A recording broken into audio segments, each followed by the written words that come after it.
Allez, de retour ici en direct. Allumons le micro de Mr. Reagan. Hop là. Allez, Ravi. On est bien. Et ben voilà. Et on est là. De retour sur la piste pour la catégorie des juniors. Préparation rapide de Benjamin Soulet. Ouais, c'est parti vite, hein, dis donc. Hein. Alors tu mettrais sur la pièce sur qui aussi. Moi j'avais sur Raphaël. Ah, moi, Raphaël Planel. Moi, je. Voilà, premier passage ici en tête. Ah ouais, Raphaël Planel. Ouais. Pour le team FPM. Complètement. Il s'entraîne ici, il connaît bien la piste. Il a Ouais. fait un super bon début de saison.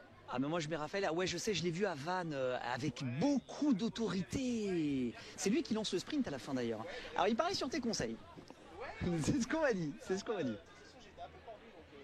Seconde position, vous avez là la présence du dossard 57, Wessim Barodi, sociétaire du club de Pibrac.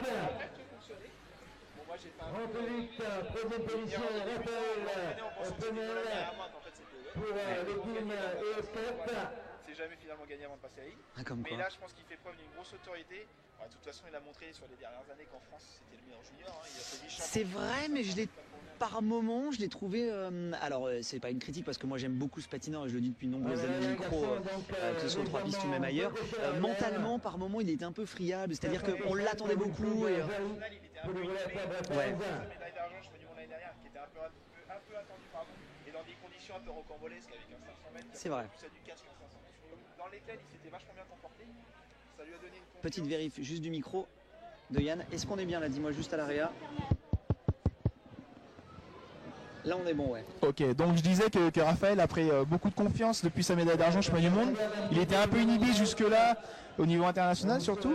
Et puis le fait de décrocher une médaille au milieu de tous les Colombiens et autres Asiatiques, ça lui a donné une confiance. Et puis on se rend compte que depuis le début de l'année, il assume vraiment bien son rôle au sein de l'équipe au skate. C'est le jeune, mais voilà, il fait ce qu'on lui dit. Et puis ici, je pense que l'étiquette de favori ne le dérange pas du tout. Il s'entraîne ici, il connaît bien la piste.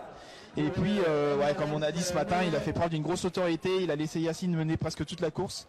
Et puis, quand il a mis les watts, il a eu aucune difficulté à le passer. Donc, je pense qu'il fait quand même partie des grands favoris de cette course. Et moi, je mettrais, si ce n'est habillé, même une grosse pièce Moi, dessus. j'ai mis une grosse piécette. D'ailleurs, il est en tête pour le moment. Il vient juste de céder sa première place dans le peloton. On le sent très à l'aise. Techniquement, il est bien. Il y a un beau patinage. C'est fluide, c'est posé. C'est ce qu'on a envie de voir chez tous les jeunes patineurs. Je pense que la plus grosse adversité, finalement, ici, viendra de l'Italien Mareschi, qui est le meilleur Italien du moment. C'est vrai. Qui a été champion d'Europe plusieurs fois, ou d'ailleurs sa chicane à l'entrée du virage avec Mathieu Guibert. Mais je pense que Mareschi sera quand même plus à l'aise demain sur une piste qui glisse moins. On a vu qu'il était un peu à la peine dans les virages ce matin. Mais de toute façon, plus il y aura d'adversité pour Raphaël, mieux ce sera. Parce que je pense que dans ces genres de conditions, il est assez bon maintenant. Comme tu disais, il était friable par le passé, mais il ne l'est plus du tout maintenant. Donc nous, ce qu'on veut, c'est du spectacle, hein, et pas que nous d'ailleurs. Bien sûr. Donc on espère que la bataille sera belle et surtout fair play. J'ai trouvé quand même que l'Italien, même s'il fait partie de la bagarre effectivement, j'ai trouvé un petit peu juste un Italien quand même. Hein.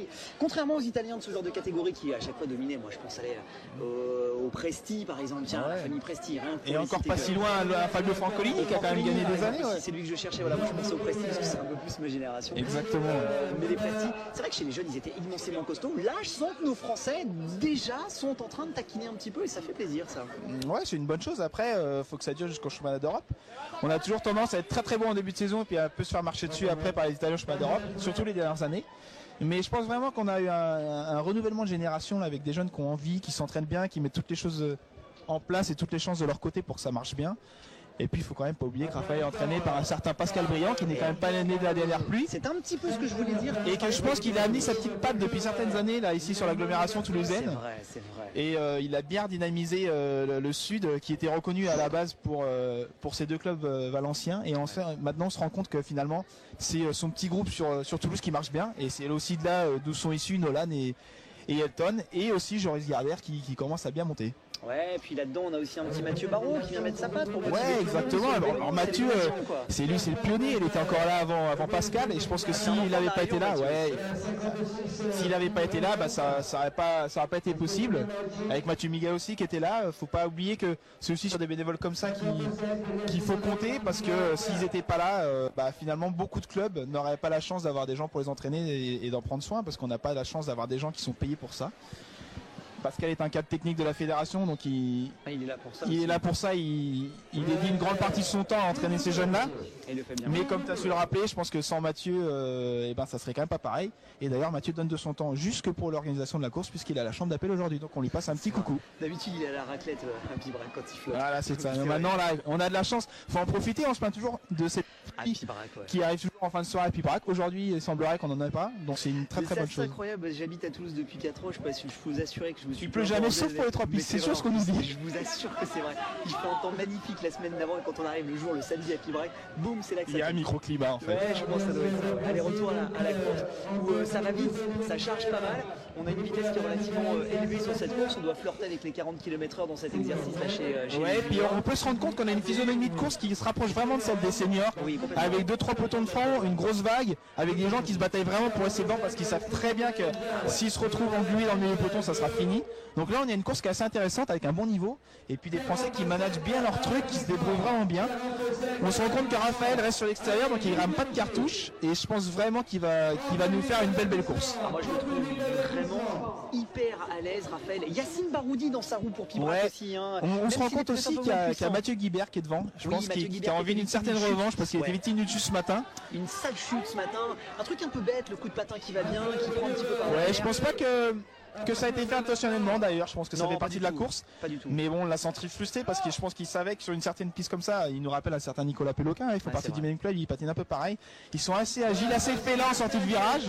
Et ouais, c'est vrai qu'il a eu ses cartes à jouer aujourd'hui. Et puis voilà, donc c'est des choses qui arrivent. Mais il est en tête, Mathieu Guibert. Ouais, il y a Yacine Baroudi qui est deuxième avec Raphaël troisième. Voilà, et qui vient de batailler un petit peu Raphaël pour maintenir sa troisième place. Là, on vient de chahuter un petit peu. 6 tours de l'arrivée maintenant. On sent que les places là, à partir de 6 tours de l'arrivée, on voit les 3 Français dont on est en train de parler. Mathieu Guibert qui est en première position, Yacine Baroudi ouais, la deuxième, pression monte, là, la pression commence à monter, on sent que ça commence à aller vite et devant, on a passé la barre des 40 km/h, maintenant on accélère. Pourquoi? Pour pas que ça puisse doubler, pour garder sa place. L'idée en fait dans ces derniers tours là, c'est d'avoir un rythme qui soit suffisamment élevé pour que les gens ne puissent pas doubler, sans pour autant aller à fond pour pas se cramer. Donc on est toujours mieux devant que derrière et je pense que Mathieu Guibert le fait vraiment très bien depuis 2 tours. Chatouiller l'Italien dont on parlait tout à l'heure, Mareschi, qui est en première position. Mathieu a bien compris, il sort vite des virages pour pas être embêté et après il se pousse, donc il se fait pousser jusqu'à l'entrée du virage où il coupe la trajectoire en rentrant corde. C'est bien joué. Et d'ailleurs Raphaël, il faudrait qu'il fasse assez gaffe parce que là pour l'instant il est quatrième. Voilà, il a fait exactement ce que j'ai dit. Et il se retrouve troisième maintenant et je pense que c'est Yacine maintenant qui est pas dans une position optimum parce qu'il est quatrième et c'est un petit peu loin à si peu de tours de l'arrivée. Ouais, exactement. Au passage sur la ligne, on doit être à 4 tours maintenant de l'arrivée. On voit Mathieu Guibert qui vient laisser la place à l'Italien qui a pris le commandement. Raphaël Planel est absolument là où il faut être quand on fait les 3 pistes. Et je pense qu'il est de toute façon beaucoup plus à l'aise que Mareschi, hein, ça se voit. Mareschi a pris la tête parce qu'il se sentait bien que c'était un peu juste, mais il reste plus que 2 tours, donc il faudrait que Raphaël s'affole. Allez, c'est Mareschi qui a lancé l'Italien. Les hostilités, c'est peut-être un peu tôt pour Mareschi. Yacine Baroudi qui va peut-être empêcher Raphaël. Il est quand même sorti assez fort, hein. Il a fait un bel écart. Ça part hyper vite pour Mareschi l'Italien qui est à la cloche et qui vient de se lancer. Il va sans doute nous faire mentir, hein. Ah là là, Mareschi qui est beaucoup plus costaud pour l'imaginer, mais Yacine Baroudi, est-ce qu'il est pas en train de c'était gêner? pas très propre ça. Oh, c'est pas très joli, Raphaël. Non, c'est dommage, ouais. Yacine, et du coup, Yacine va se faire doubler par Mathieu Guibert. C'est un peu dommage parce que ça va pourri un peu leur course aux deux finalement. Ils sont sortis à l'arrêt du virage et c'est Mareschi qui l'emporte. Eh ouais, il nous a fait mentir, Mathieu Guibert, sans doute 3ème, 4ème pour Yacine. J'ai donc fait 2 pronostics et je me suis planté sur les 2. Donc pour l'instant, je suis pas très bon. Mais on a sensiblement évoqué les bons coureurs de toute façon. Est-ce que là, les 2 Français se sont pas un peu gênés à la